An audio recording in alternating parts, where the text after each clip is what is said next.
For anyone trying to start a service-based business, if you don't realize the realities behind actually starting and running a service-based business, then it's highly likely that it's going to fail. Now, you need to understand that running a service-based business requires a completely different way of thinking.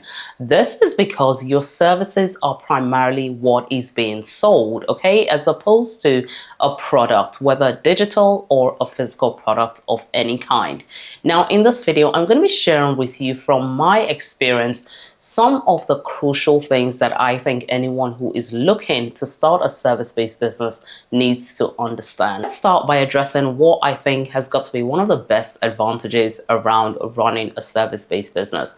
And this is really in relation to the fact that it requires a very little to no startup cost. I mean, very many service-based businesses are actually started in people's homes, okay?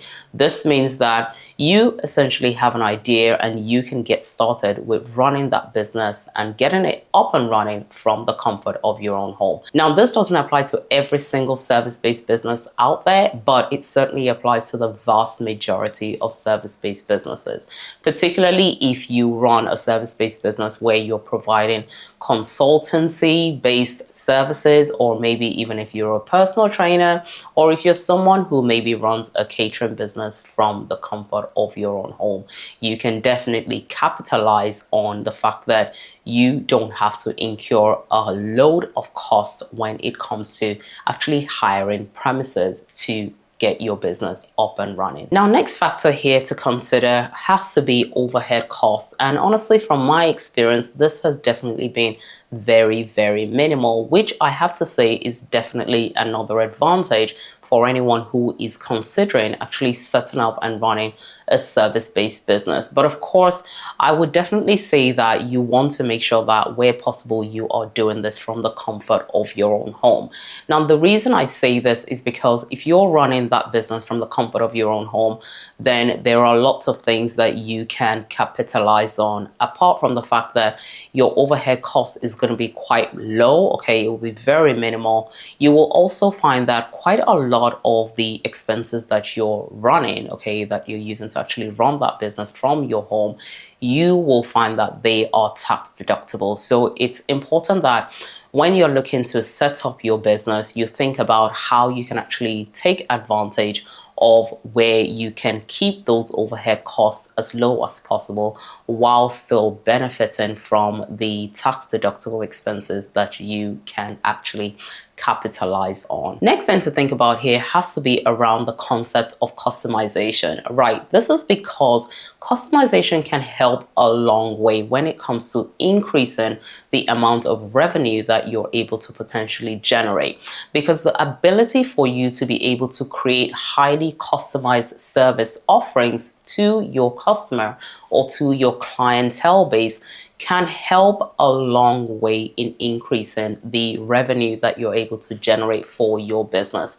An example of this can be where you're offering tailored business consultations to your clients. It can also be perhaps where you're able to maybe offer a one-to-one session that can vary, okay, depending on the client's problem. I've spoken a lot about the advantages of setting up a service-based business, but what are the difficulties that you might encounter if you're looking to set one up yourself? The first difficulty you might encounter is actually the difficulty when it comes to standardization. Yes, because it can be really, really difficult, highly tricky, in fact, for you to set up a highly customized one-off service that fits the needs of all your different clients. It's just going to be virtually impossible, okay? Now, you will find this to be applicable when you are running a service-based business, and this can lead to you burning out. This can also lead to you being constantly overwhelmed because you are not able to actually standardize your product offering or your service offering rather to each and every single client. This is in contrast to where maybe you're selling a digital product or where you're selling a physical product, where you can make one product and sell it to multiple clients over and over again. But I think the ability to be able to flip this on its head means that you're able to learn a lot from all the different situations that each of your clients are actually bringing to you. And in the end, the knowledge that you're able to gain as a result of actually being able to serve and provide specific and tailored sessions to each of these clients can help you a lot in your business. Next issue you might encounter is going to be in relation to the recruitment of a skilled workforce. Now, many business owners will tell you that their brand's identity is definitely very, very important in the ultimate success of running their business.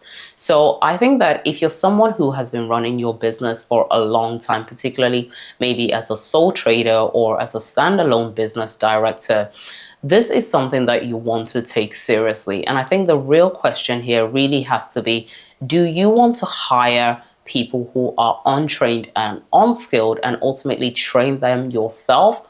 Or would you rather spend a little bit more money in hiring staff who are fully qualified so that they can do that job up and running to the best of their abilities and something that is highly representative of your company's reputation? So this is something you want to think about when you're venturing into starting your service-based business, because sooner or later you will have to hire staff into your business, okay, when you're thinking about the longevity of that business. Now let's talk about clients and actually standing out from the competition, because trust me, this is not an easy feat.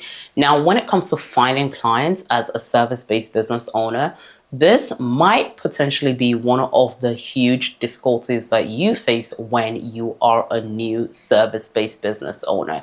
But it's important that you utilize different avenues, such as using social media to actually market your services, because at the end of the day, if you are not marketing your business, then no one is going to buy from you. If people don't know what it is you're selling, what your product is all about, or what your service is all about, and how, more importantly, you stand up from your competitors, then no one is going to be buying from you.